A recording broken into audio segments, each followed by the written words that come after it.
O nazismo, ele acende influenciando pessoas também. Ele não acende em armas, não é? Exato.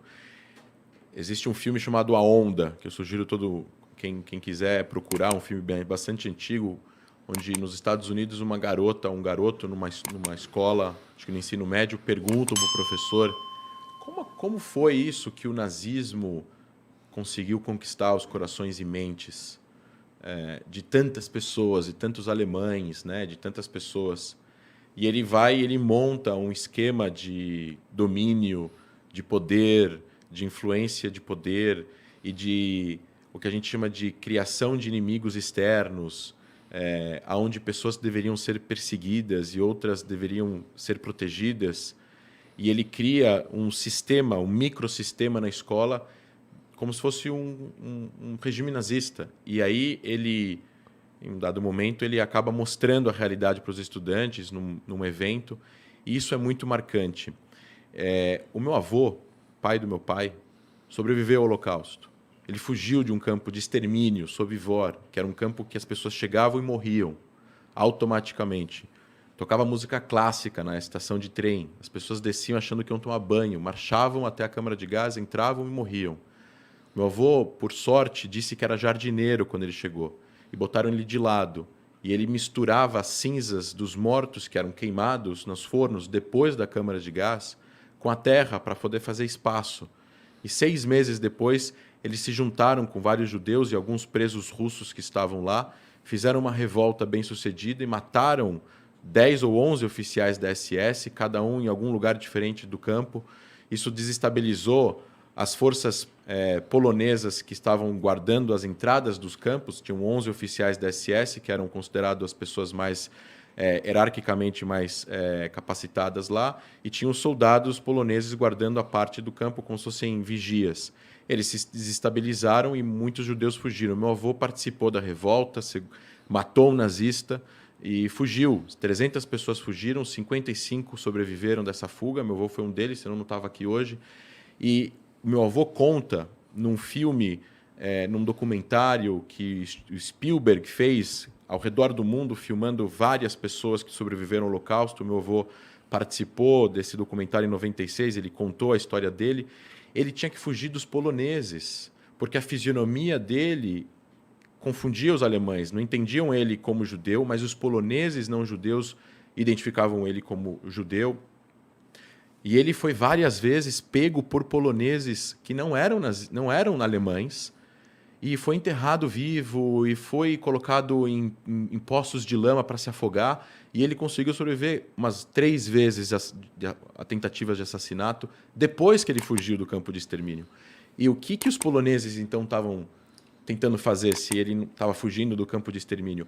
Porque esses poloneses, eles também aprenderam em algum lugar esse discurso de ódio. Eles também acreditaram nesse discurso de que é ok odiar uma minoria, é ok colocar como bode expiatório e é ok matar uma pessoa. Quando a gente não protege o mal, Elie Wiesel, que foi um grande caçador de nazistas, ganhou o Prêmio Nobel da Paz, já faleceu. Ele tinha um instituto que educava sobre o Holocausto e perseguia e tentava identificar nazistas que conseguiram escapar à justiça após a Segunda Guerra. Ele dizia que para o mal vencer, o bem não precisa fazer nada. E Einstein também falava algo parecido com isso. Então, eu acho que é muito importante as pessoas entenderem. Eu acho que os seguidores do Flow, como o maior podcast do Brasil, precisam entender. A gente precisa estudar essas questões. A gente precisa construir no Brasil e continuar construindo uma sociedade mais fraterna com as outras pessoas que são diferentes, sem preconceitos. E isso, para acontecer, não pode haver, de jeito nenhum, uma normalização, uma banalização, uma normalização de um dos períodos mais sombrios que aconteceu na história da humanidade. O Brasil foi palco. O Brasil foi o país que teve o maior partido nazista fora da Alemanha durante a Segunda Guerra Mundial. Recentemente... Houve um partido nazista no houve Brasil. Um partido de 3 mil pessoas, os integralistas, com passeata, com suástica, com a bandeira do Brasil do lado da bandeira nazista. Eu recomendo a todos que moram em São Paulo ou que eventualmente visitem a cidade, visitarem o Museu Judaico. Lá tem uma exposição sobre isso e mostram as fotos sobre essas passeatas no Brasil. É assustador imaginar que isso aconteceu no Brasil.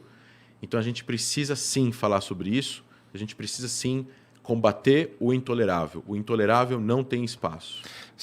Eram brasileiros influenciados pelo discurso Exato. alemão. Exato. E assim, os discursos de ódio, assim, numa sociedade existe de tudo. E a gente nunca vai acabar completamente com o preconceito, com o racismo. Isso é uma coisa, acho que, endêmica do ser humano. Se você viajar para os países mais desenvolvidos, vai ter pessoas que pensam coisas ruins.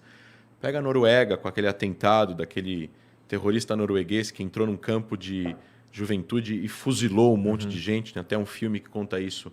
A Noruega, um dos países mais avançados do mundo, um dos sistemas educacionais mais avançados do mundo, existe, sim, uma tendência em que a humanidade precisa se autoeducar o tempo todo. A gente está o tempo todo precisando educar os outros e falar sobre assuntos que levem as pessoas a reflexões para a gente conseguir construir sempre uma cidade melhor. Vai diminuir, não vai desaparecer, mas isso não pode ser normalizado. Precisa ser combatido. No Brasil é ilegal a apologia ao nazismo. No mundo inteiro tirando nos Estados Unidos, por questões culturais dos Estados Unidos, a maioria das pessoas e dos países são contra essa liberdade que existe nos Estados Unidos. Recentemente passou um vídeo de uma passeata nazista em Orlando, onde as pessoas estavam com bandeiras nazistas. Há poucos anos atrás teve naquele caso de Chernobyl, acho que é o nome da cidade, onde teve protestos dos dois lados, teve atropelamento, teve morte. A gente não pode normalizar. Aquela foto daquele policial negro protegendo pessoas que estão com bandeiras nazistas. Que se pudessem chegar ao poder, eles com certeza matariam ou com certeza perseguiriam aquele mesmo policial que estava protegendo a vida deles, para eles poderem gozar da sua pseudo-liberdade de protestar ou de falar o que eles tinham lá para falar. E isso é uma coisa que eu acho que a sociedade precisa entender. Tem discursos, tem maneiras, tem ideias que elas são tão perigosas para a própria sociedade que elas precisam ser combatidas no início, no começo, na educação primária, na educação do ensino médio, no sistema jurídico, na política, na mídia, na academia, em todos os lugares, porque a gente não pode normalizar. Porque se a gente normaliza, a gente tende a repetir isso. Não quando a gente, talvez não nós, mas futuras gerações. Por isso que é tão importante. Tu diria que existe um trabalho nesse sentido, de educação para conscientizar e tudo mais? Existe legislação no Brasil, existe conscientização, mas tem que sempre continuar a fazer mais. Porque quanto mais a gente saber disso, mais as pessoas jamais concordariam com uma ideia de que um partido nazista seria ok participar do debate democrático e de eleições no Brasil. Não é ok em nenhuma instância isso. E se tiver alguém que se convenceu que isso era ok, não, isso não é ok, isso é ilegal no Brasil, é amoral, é antiético e é perigoso. E é por isso que é muito importante, mais ainda, a gente conseguir trazer esses temas à tona. Eu até sugiro você deixar, por alguns programas, se você quiser, o livro na mesa para trazer talvez essa conscientização.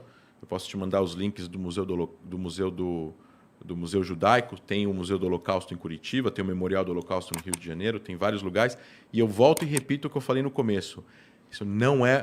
O nazismo não é apenas uma questão judaica, né? O nazismo não perseguiu apenas os judeus. O nazismo perseguiu minorias, perseguiu negros, perseguiu deficientes físicos, perseguiu ciganos, perseguiu homossexuais, perseguiu pessoas que pensavam diferentes politicamente falando. E essas pessoas também precisam ser colocadas hoje aqui como pessoas perseguidas. E eu, como estou aqui falando, então, humildemente me coloco representando também essas pessoas, porque elas também foram perseguidas pelos nazistas. Tu falou que houve um aumento